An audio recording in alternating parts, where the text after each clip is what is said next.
Hi ಎಲ್ರಿಗೂ ನನ್ನ ಪ್ರೀತಿಯ ನಮಸ್ಕಾರಗಳು.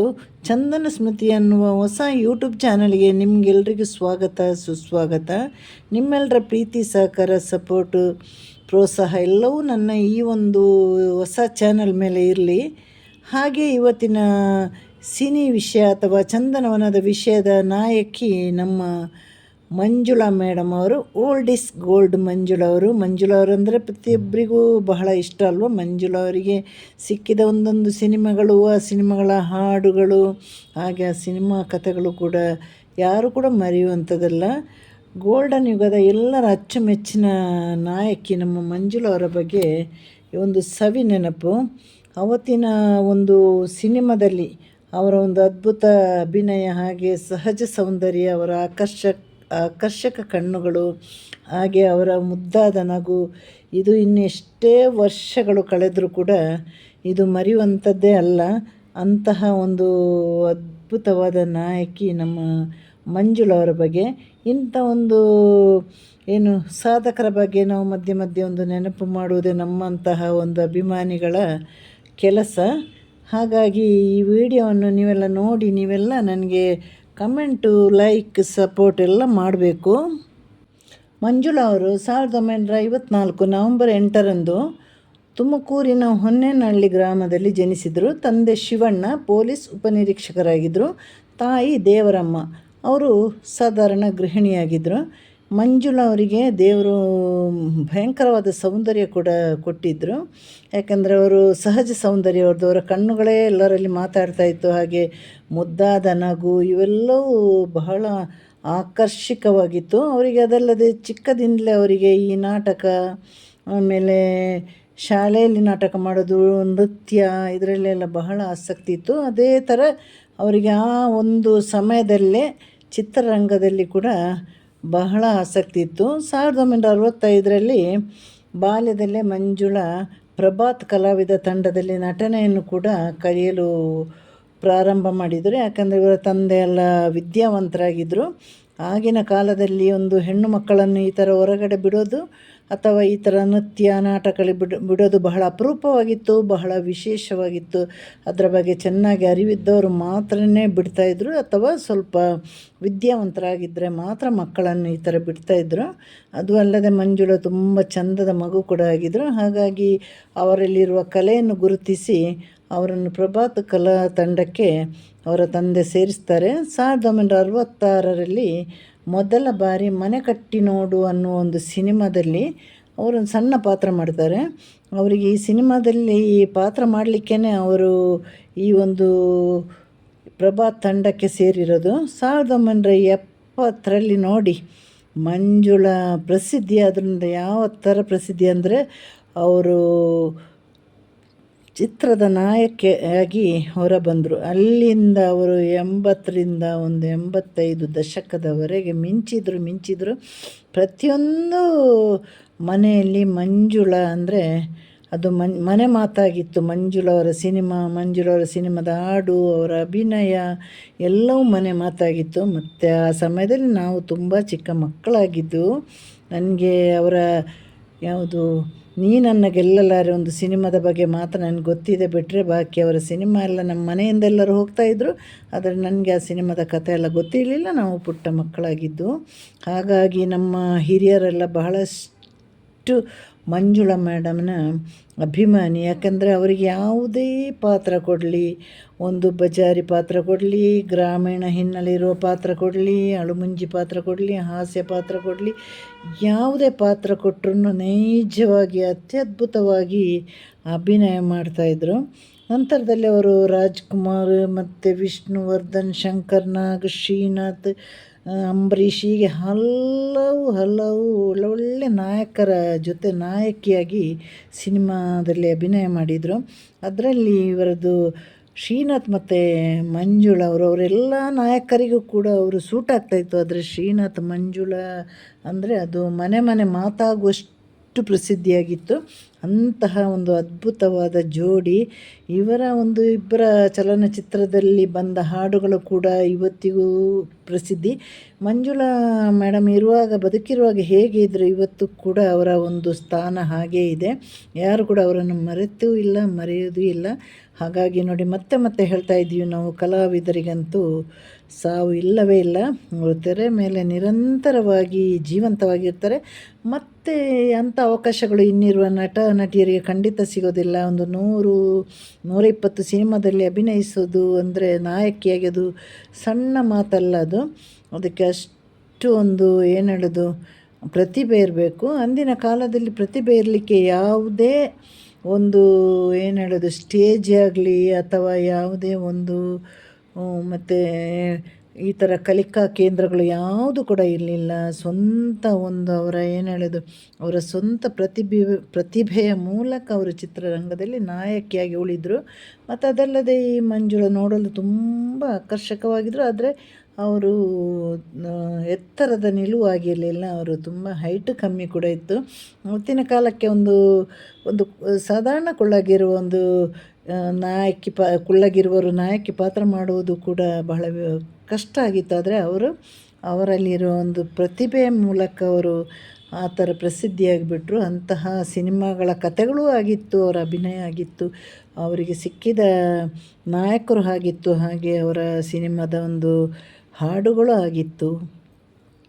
ಅವರಿಗೆ ಅವರ ಅಭಿನಯದ ಮೂಲಕ ಸಿಕ್ಕಿರೋ ಒಂದೊಂದು ಹಾಡುಗಳು ಕೂಡ ಬಹಳ ಅದ್ಭುತವಾಗಿತ್ತು. ಅದು ಅವತ್ತು ಹೇಗೆ ಪ್ರಸಿದ್ಧಿಯಾಗಿತ್ತು, ಇವತ್ತಿನ ತನಕ ಅದು ಬಹಳ ಮುಂಚೂಣಿಯಲ್ಲಿ ಇರುವಂಥ ಹಾಡು. ಬಂದೇ ಬರುತ್ತಾನೆ ರಾಮ ಬಂದೇ ಬರುತ್ತಾನೆ, ಆಮೇಲೆ ನೀರಲು ಜೊತೆಯಲ್ಲಿ ಬಾಳೆಲ್ಲ ಹಸಿರಾದಂತೆ, ಆಮೇಲೆ ಈ ಮೌನವ ತಾಳಿನು, ಬೆಳ್ಳಿಯ ತೆರೆಯ ಮೋಡದ ಮರೆಯ ಚಂದಿರನಿರುವಂತೆ ಒಂದೇ ಒಂದು ಆಸೆಯು ತೋಳಲ್ಲಿ ಬಳಸಲು. ಇದು ಪಟ್ಟಿ ಮಾಡ್ತಾ ಹೋದರೆ ನಾನೊಂದು ದಿನದ ಫುಲ್ ವೀಡಿಯೋ ಮಾಡಬೇಕಾಗುತ್ತೆ. ಹಾಗಾಗಿ ತುಂಬ ಲಕ್ಕಿ ನಾಯಕಿ ಅಂತಲೇ ಹೇಳ್ಬೋದು ಅವರನ್ನು.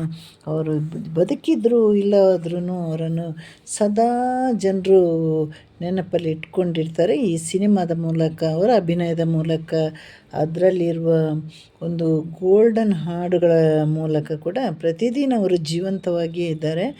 ಆದರೆ ಅವರ ಸಿನಿಮಾದಲ್ಲಿ ಮುಂಚೂಣಿಯಲ್ಲಿರುವಾಗಲೇ ಅವರು ಚೆನ್ನಾಗಿ, ಅವರಿಗೆ ಸಿನಿಮಾದಲ್ಲಿ ಅವಕಾಶ ಸಿಗುವ ಸಮಯದಲ್ಲೇ ಅವರು ನಿರ್ದೇಶಕ ಅನಂತಮೂರ್ತಿಯವರ ಜೊತೆ ಪ್ರೇಮ ಶುರು ಆಗುತ್ತೆ ಅವರಿಗೆ. ನಂತರದಲ್ಲಿ ಅವರ ಪ್ರೇಮದ ನಂತರ ಅವರಿಬ್ಬರು ಮದುವೆ ಕೂಡ ಆಗ್ತಾರೆ. ಮದುವೆಯಾಗಿ ದಾಂಪತ್ಯ ಜೀವನಕ್ಕೆ ಕಾಲಿಡ್ತಾರೆ. ಆದರೆ ಅಲ್ಲಿ ಅವರಾಗ ಬಹಳ ಬ್ಯುಸಿ ನಟಿ. ಅವರಲ್ಲಿ ಶೂಟಿಂಗ್ ಹೋಗಬೇಕಾಗಿತ್ತು. ಅವರಿಗೆ ಕೆಲಸದ ಮೇಲೆ ಒಳ್ಳೆ ಪ್ರಾಮಾಣಿಕತೆ ಇತ್ತು. ಹಾಗಾಗಿ ಅವರು ಕೆಲಸಕ್ಕೆ ಯಾವತ್ತೂ ತಡವಾಗಿ ಹೋಗ್ತಾ ಇರಲಿಲ್ಲ. ಅವರ ಶೂಟಿಂಗನ್ನು ಯಾವಾಗಲೂ ತಪ್ಪಿಸ್ತಾ ಇರಲಿಲ್ಲ. ನಿರ್ಮಾಪಕರಿಗೆಲ್ಲ ಅಂದಿನ ನಟ ನಟಿಯರು ತುಂಬ ತಲೆ ಬಾಗ್ತಾಯಿದ್ರು, ತುಂಬ ಗೌರವ ಕೊಡ್ತಾಯಿದ್ರು. ಹಾಗಾಗಿ ಅವರು ಅದನ್ನು ತಪ್ಪಿಸದೆ ಅವರ ಕಾಯಕವನ್ನು ಕೈಲಾಸ ಅಂತ ಅವರು ಅದನ್ನು ಸರಿಯಾದ ಸಮಯಕ್ಕೆ ಮಾಡಿ ಮುಗಿಸಿ ಕೊಡ್ತಾಯಿದ್ರು. ಇದು ನೋಡಿ, ಇದೇ ಮನೆಯಲ್ಲಿ ಒಂದು ದಾಂಪತ್ಯ ಸಮಸ್ಯೆಗೆ ಕೂಡ ಕಾರಣವಾಯಿತು. ಇವರು ಒಳ್ಳೆ ಅವಕಾಶ ಒಳ್ಳೆ ಮುಂಚೂಣಿಯಲ್ಲಿರುವ ನಟಿ. ಇವರಿಗೆ ಮನೆಯಲ್ಲಿ ಇರಲಿಕ್ಕೆ ಅವರಿಗೆ ಸಮಯ ಸಿಗ್ತಾ ಇರಲಿಲ್ಲ. ಹೆಚ್ಚಿನ ಸಮಯವನ್ನು ಅವರು ಶೂಟಿಂಗ್ ಸೆಟ್ಟಲ್ಲಿ ಕಳೀತಾಯಿದ್ರು. ಮತ್ತು ನಮ್ಮ ಮಂಜುಳಾ ಮೇಡಮ್ ಚಿತ್ರದಲ್ಲಿ ಹಾಗಿದ್ರು. ಅವರು ನಿಜವಾಗಿ ಮಿತಭಾಷಿ. ಅವರು ಎಷ್ಟು ಬೇಕು ಅಷ್ಟೇ ಮಾತಾಡ್ತಾಯಿದ್ರು. ಎಲ್ಲರ ಹತ್ರ ಪ್ರೀತಿಯಿಂದ ಅವ್ರು ನಡ್ಕೊಳ್ತಾಯಿದ್ರು. ಹಾಗೆ ಸರಳತೆ, ಸಜ್ಜನಿಕೆ ಎಲ್ಲವೂ ಕೂಡ ಅವರ ಹತ್ರ ತುಂಬಿ ಇತ್ತು. ಅದು ಹೆಚ್ಚಿನ ಜನರಿಗೆ ಅದು ಗೊತ್ತಾಗಿರಲಿಲ್ಲ. ಅವರು ಈಗ ದಾಂಪತ್ಯ ಜೀವನ ಸರಿ ಇಲ್ಲದಾಗ ಅದನ್ನು ಸರಿಪಡಿಸಲಿಕ್ಕೋಸ್ಕರ ಸ್ವಲ್ಪ ಚಿತ್ರರಂಗದಿಂದ ಹಿಂದೆ ಸರಿತಾ ಬಂದರು. ಆದರೂ ಅದನ್ನು ಅವರಿಗೆ ಸರಿಯಾಗಿ ತೂಗಿ ತಗೊಂಡು ಹೋಗಲಿಕ್ಕೆ ಸಾಧ್ಯವಾಗಿಲ್ಲ. ಹಾಗೆ 1986ರಲ್ಲಿ ಅವರು ತಮ್ಮ 35ನೇ ವಯಸ್ಸಲ್ಲಿ ಅವರು ವಿಧಿವಶರಾಗ್ತಾರೆ. ಅದರ ಬಗ್ಗೆ ಹಲವು ವದಂತಿಗಳಿದೆ. ಅದರ ಬಗ್ಗೆ ನಮಗೆ ಗೊತ್ತಿಲ್ಲ ಸರಿಯಾದ ವದಂತಿಗಳು. ಯಾವಾಗಲೂ ವದಂತಿಗಳಾಗಿಯೇ ಇರುತ್ತೆ. ಹಾಗಾಗಿ ಗೊತ್ತಿಲ್ಲದ ವಿಷಯವನ್ನು ಇಲ್ಲಿ ಮಾತಾಡಬಾರ್ದು ನಾವು. ಆದರೆ ಮಂಜುಳಾ ಮೇಡಮ್ ಇದ್ದರೂ ಇಲ್ಲದಿದ್ದರೂ ಅವರಿಗೆ ಹೆಸರೇ ಗೋಲ್ಡನ್ ಕ್ವೀನ್ ಅಂತ. ಅಂಥ ಅವಕಾಶಗಳು ಖಂಡಿತವಾಗಿ ಮುಂದೆ ಯಾರಿಗೂ ಸಿಗೋದಿಲ್ಲ. ಇನ್ನು ಯಾರು ಹಿಂದೆಲ್ಲ ಈಗ ಮಂಜುಳಾ ಮೇಡಮ್ ಮಾತ್ರ ಅಲ್ಲ, ಭಾರತಿಯವರು, ಆಮೇಲೆ ಜಯಂತಿಯವರು, ಇವರಿಗೆಲ್ಲ ಸಿಕ್ಕಿದ ಅವಕಾಶ ಇನ್ನು ಮುಂದಿನ ನಟಿಯವರಿಗೆ ಖಂಡಿತ ಸಿಗೋದಿಲ್ಲ. ಲಕ್ಷ್ಮಿ ಮೇಡಮ್, ಪದ್ಮಪ್ರಿ, ಹೀಗೆ ಹಲವಾರು ಜನ ಇದ್ದಾರೆ. ನಾವು ಬಾಲ್ಯದಲ್ಲಿ ನಮಗೆ ಅಂದರೆ ಕೇಳಿ ಪರಿಚಯ ಇರುವ, ಹಿರಿಯರಿಂದ ಕೇಳಿ ಪರಿಚಯ ಇರುವಂತಹ ನಟಿಯರು ಇವರು. ಇವರಿಗೆ ಸಿಕ್ಕಿದ ಅವಕಾಶಗಳು, ಅಂತಹ ಸಿನಿಮಾ ಕಥೆಗಳು, ಅಂಥ ನಿರ್ದೇಶಕರು, ನಿರ್ಮಾಪಕರು, ಸಹ ಕಲಾವಿದರು, ನಾಯಕರು ಇನ್ನು ಖಂಡಿತ ಮುಂದೆ ಸಿಗೋದಿಲ್ಲ. ಯಾಕಂದರೆ ಸಿನಿಮಾದ ಒಂದು ಅಭಿರುಚಿನೇ ಜನಗಳಿಗೆ ಕಡಿಮೆ ಆಗ್ತಾಯಿದೆ. ಯಾಕಂದರೆ ಇಂಥ ಸಿನಿಮಾಗಳು ಬರ್ತಾಯಿಲ್ಲ, ಇಂಥ ನಟಿಯರು ಬರ್ತಾಯಿಲ್ಲ, ಇಂಥ ನಟರು ಬರ್ತಾಯಿಲ್ಲ, ಇಂಥ ಕಥೆಗಳು ಬರ್ತಾಯಿಲ್ಲ, ಇಂಥ ಹಾಡುಗಳು ಬರ್ತಾಯಿಲ್ಲ. ಹಾಗಾಗಿ ಜನರಿಗೆಲ್ಲ ಸಿನಿಮಾ ಅಭಿರುಚಿ ಕಮ್ಮಿ ಆಗ್ತಾ ಹೋದಾಗೆ ಈ ಹೊಸ ನಟ ನಟಿಯರಿಗೆ ಅವಕಾಶಗಳು ಕೂಡ ಕಮ್ಮಿ ಆಗ್ತಾ ಬರುತ್ತೆ ಅಲ್ವ. ಹಾಗೆ ನಮ್ಮ ಮಂಜುಳಾ ಅವರು ಏನು ಹೇಳೋದು, ಅವರಿಗೆ ಗೋಲ್ಡನ್ ಕ್ವೀನ್ ಅಂತಲೇ ನಮ್ಮ ಕನ್ನಡದಲ್ಲಿ ಒಂದು ಬಿರುದಿದೆ. ಅಂತಹ ಅದ್ಭುತ ಸೌಂದರ್ಯ ಕೂಡ ಅವ್ರ ಹತ್ರ ಇತ್ತು. ಮಂಜುಳವರ ಅಭಿನಯ ಯಾರು ಕೂಡ ಮರೆಯುವಂಥದ್ದಿಲ್ಲ. ಈಗ ಅವರು 35ನೇ ವಯಸ್ಸಿಗೆ ಅವರು ಸಾವಿಗೀಡಾದಾಗ ಅವರು ನೋಡಿ, ಅದನ್ನು ಅವರ ಯೌವನವಾಗಿ ನಾವು ಯಾವಾಗಲೂ ಕಾಣ್ತೀವಲ್ಲೋ, ಅವರು ಸಾಯುವಾಗ ಯೌವನದಲ್ಲಿರುವಾಗಲೇ ಅವರು ಕಾಲವಾದರು. ಹಾಗಾಗಿ ನಾವು ಯಾವಾಗಲೂ ಮಂಜುಳಾ ಅಂತ ಬಂದಾಗ ನಮಗೆ ಯಾವಾಗಲೂ ವಯಸ್ಸಾದ ಮಂಜುಳನ ಕಾಣಲ್ಲ. ಮಂಜುಳವರವರು ಕೊನೆ ಕಾಲದಲ್ಲಿ ಹೇಗಿದ್ದರು ಹಾಗೆಯೇ ಅವರನ್ನು ನಮ್ಮ ತಲೆಗೆ ಬರೋದು ಮಂಜುಳಾ ಅಂದ ತಕ್ಷಣ. ಹಾಗೆ ವಿಷ್ಣುವರ್ಧನ್ ಸರ್ ಪ್ರತಿದಿನ ಅವರು ಜಗಳ ಆಡ್ತಾಯಿದ್ರಂತೆ. ವಿಷ್ಣು ಸರ್ ಮತ್ತು ತುಂಬ ಪ್ರೀತಿಯಲ್ಲಿ ಇದ್ದರು ಅವರು. ಆದರೆ ಪ್ರೀತಿ ಅಂದರೆ ಸ್ನೇಹಿತರಾಗಿದ್ದರು. ಅದು ಅಲ್ಲದೆ ತುಂಬ ಜಗಳ, ಕೋಪ ಎಲ್ಲ ಇಬ್ಬರ ಮಧ್ಯೆ ನಡೀತಾ ಇತ್ತು. ಯಾಕಂದರೆ ವಿಷ್ಣು ಸರ್ಗೆ ಸ್ವಲ್ಪ ಮುಂಗೋಪ ಜಾಸ್ತಿ ಇತ್ತು. ಹಾಗಾಗಿ ಅವರು ಹೇಳಿದ್ದನ್ನು ನಾನು ಕೇಳಬೇಕು, ನಾನು ಹೇಳಿದ್ದನ್ನು ಅವರು ಕೇಳಬೇಕು, ಈ ಥರ ಎಲ್ಲ ವಾದ ಪ್ರತಿವಾದಗಳು ನಡೆದವರು ತುಂಬ ದಿನ ಮಾತಾಡದೇ ಇದ್ರಂತೆ. ಮಾತಾಡದೇ ಇರುವಾಗ ಒಂದು ಸಲ ಇವರು ಬೆಂಕಿ ತಗಲಿನ ಅದು ಏನೋ ಆಗಿ ಒಟ್ಟಲ್ಲಿ ತುಂಬ ದಿನ ಆಸ್ಪತ್ರೆಯಲ್ಲಿ ಇರುವಾಗ ವಿಷ್ಣು ಸರ್ ಅಲ್ಲಿ ಹೋದ್ರಂತೆ. ಆಗ ಮಂಜುಳವರಿಗೆ ಬದುಕುವ ಆಸೆ ಇತ್ತು. ಅವರಿಗೆ ಅದು ಏನು ಅಚಾತುರ್ಯ ನಡೆದಿದ್ದೋ ಗೊತ್ತಿಲ್ಲ, ಒಟ್ಟಲ್ಲಿ ಆಸ್ಪತ್ರೆಗೆ ಸೇರಿದ ಮೇಲೆ ಅವರಿಗೆ ಬದುಕಬೇಕು ಅಂತ ಇತ್ತು. ಯಾಕಂದರೆ ಅವರಿಗೆ ಒಂದು ಪುಟ್ಟ ಕಂದಮ್ಮ ಕೂಡ ಇದ್ದರು ಅವರಿಗೆ. ಅದೇನೋ ಒಂದು ಘಟನೆ ನಡೆದೋಯಿತು. ಆದರೆ ಅದು ನಡೆದು ಹೋದ್ಮೇಲೆ ಆಸ್ಪತ್ರೆಗೆ ಸೇರಿದ ಮೇಲೆ ಅವರಿಗೆ ಬದುಕುವ ಆಸೆ ಇತ್ತು. ಅದನ್ನು ವಿಷ್ಣು ಸರ್ ಹತ್ರ ಅವರು ಹೇಳ್ಕೊಂಡ್ರಂತೆ, ನಾನು ಬದುಕಬೇಕು ನನಗೆ ಅಂತ. ಆದರೆ ಪ್ರತಿದಿನ ವಿಷ್ಣು ಸರ್ ಕೂಡ ನೋಡಲಿಕ್ಕೆ ಹೋಗ್ತಾಯಿದ್ರಂತೆ. ಅವರು ಕೋಪ ಆದವರು ಮಾತಾಡಿದ್ದು ಕೂಡ ಅವರ ಆಸ್ಪತ್ರೆಯಲ್ಲಿ ಅಡ್ಮಿಟ್ ಆದಾಗ. ಆಮೇಲೆ ಅವರು ಸ್ವಲ್ಪ ದಿನ ಅಲ್ಲಿದ್ದು ಆಮೇಲೆ ಕೊನೆಯ ಉಸಿರು ಕೂಡ ಎಳೆದರು. ಆದರೆ ಮಗು ಅನಾಥವಾಯಿತು. ಆದರೆ ಮಂಜುಳಾ ಮೇಡಮಿಗೆ ಇನ್ನಷ್ಟು ಅಭಿಮಾನಿಗಳು ಮತ್ತಷ್ಟು ಹುಟ್ಟಿದರು. ಅವ್ರನ್ನ ಈಗಿನ ತಲೆಮಾರಿನವರು ಕೂಡ ಅವರಿಗೆ ಅಭಿಮಾನಿಯೇ. ಅವರ ಯಾವ ಸಿನಿಮಾದಲ್ಲಿ ಅದು ನಮಗೆ ನಾಟಕ ಅನ್ನುವ ರೀತಿಯಲ್ಲಿ ಕಾಣೋದಿಲ್ಲ. ಇವಾಗಿನ ಹೆಣ್ಣು ಮಕ್ಕಳು ಹೇಗೆ ಅಭಿನಯ ಮಾಡ್ತಾರೆ ಅದಕ್ಕಿಂತ 10 ಪಾಲು 100 ಪಾಲು ಚೆನ್ನಾಗಿಯೇ ಅಭಿನಯ ಮಾಡ್ತಾಯಿದ್ರು. ಅವರಿಗೆ ಒಂದು ಯಾವುದೇ ಬೇರೆ ಇದನ್ನೆಲ್ಲ ಕಲೀಲಿಕ್ಕೆ ಬೇರೆ ವೇದಿಕೆಗಳು ಕೂಡ ಇರಲಿಲ್ಲ. ಹಾಗಾಗಿ ಇವರ ನೆನಪೆಲ್ಲ ನಮ್ಮಲ್ಲಿ ಯಾವತ್ತಿದ್ರೂ ಶಾಶ್ವತ. ಇವತ್ತಿಗೂ ಕೂಡ ಪ್ರೇಕ್ಷಕರು ಯಾರು ಕೂಡ ಮಂಜುಳಾ ಅವರನ್ನು ಮರೆಯಲ್ಲ. ಯಾಕೆಂದರೆ ಅವರೊಂದು ಹುಚ್ಚು ಪಾತ್ರ ಕೊಡಲಿ, ಹಾಸ್ಯ ಪಾತ್ರ ಕೊಡಲಿ, ಅದನ್ನು ಎಷ್ಟು ಚೆನ್ನಾಗಿ ಮ್ಯಾನೇಜ್ ಮಾಡ್ತಾಯಿದ್ರು ಅಂದರೆ ತುಂಬ ವಿಶೇಷವಾದ ಕಲಾವಿದೆ. ಇವರ ಸಾಲಲ್ಲಿ ಇನ್ನಷ್ಟು ಕಲಾವಿದರು ಆ ಕಾಲದಲ್ಲಿ ಎಲ್ಲ ಭಾಷೆಯಲ್ಲಿ ಹಾಗೇ ಇದ್ದರು. ಅವರೆಲ್ಲ ಹುಟ್ಟು ಕಲಾವಿದರು. ಅದಕ್ಕೆ ಈಗ ಕಲಿತು ಬರೋದಲ್ವ, ಈಗ ತರಬೇತಿ ಇದೆ. ಇವರೆಲ್ಲ ಹುಟ್ಟು ಕಲಾವಿದರು.